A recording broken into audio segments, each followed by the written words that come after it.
شروع اللہ کا نام لے کر جو بڑا مہربان نہایت رحم والا ہے۔ جو چیز آسمانوں میں ہے اور جو چیز زمین میں ہے سب اللہ کی تسبیح کرتی ہے، اسی کی سچی بادشاہی ہے اور اسی کی تعریف ہے، اور وہ ہر چیز پر قادر ہے۔ وہی تو ہے جس نے تم کو پیدا کیا، پھر کوئی تم میں کافر ہے اور کوئی مومن، اور جو کچھ تم کرتے ہو اللہ اس کو دیکھتا ہے۔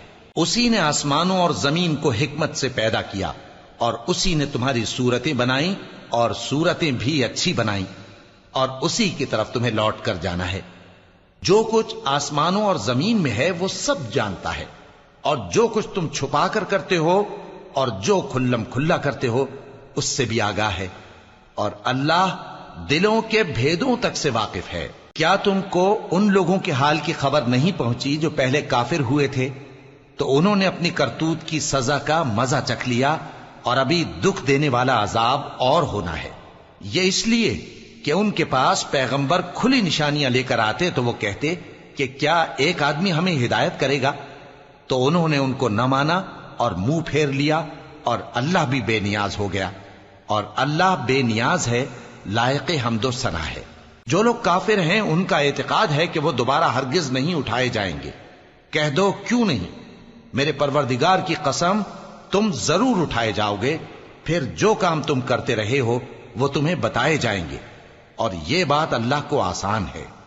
تو اللہ پر اور اس کے رسول صلی اللہ علیہ وآلہ وسلم پر اور اس نور یعنی قرآن پر جو ہم نے نازل فرمایا ہے ایمان لاؤ، اور اللہ تمہارے سب اعمال سے خبردار ہے۔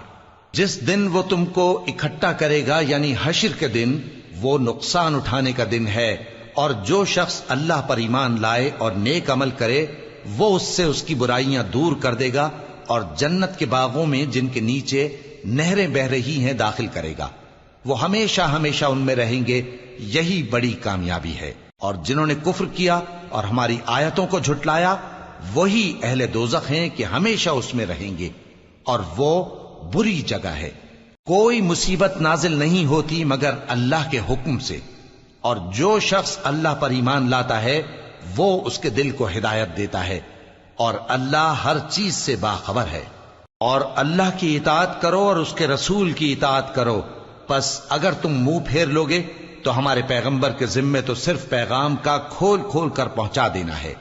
اللہ جو معبود برحق ہے اس کے سوا کوئی عبادت کے لائق نہیں، تو مومنوں کو چاہیے کہ اللہ ہی پر بھروسہ رکھیں۔ مومنوں، تمہاری بیویوں اور اولاد میں سے بعض تمہارے دشمن بھی ہیں، سو ان سے بچتے رہو، اور اگر معاف کر دو اور درگزر کرو اور بخش دو تو اللہ بھی بخشنے والا ہے، مہربان ہے۔ تمہارا مال اور تمہاری اولاد تو آزمائش ہے، اور اللہ کے ہاں بڑا اجر ہے، سو جہاں تک ہو سکے اللہ سے ڈرو اور اس کے احکام کو سنو، اور اس کے فرمانبردار رہو، اور اس کی راہ میں خرچ کرو، یہ تمہارے حق میں بہتر ہے۔ اور جو شخص طبیعت کے بخل سے بچایا گیا تو ایسے ہی لوگ راہ پانے والے ہیں۔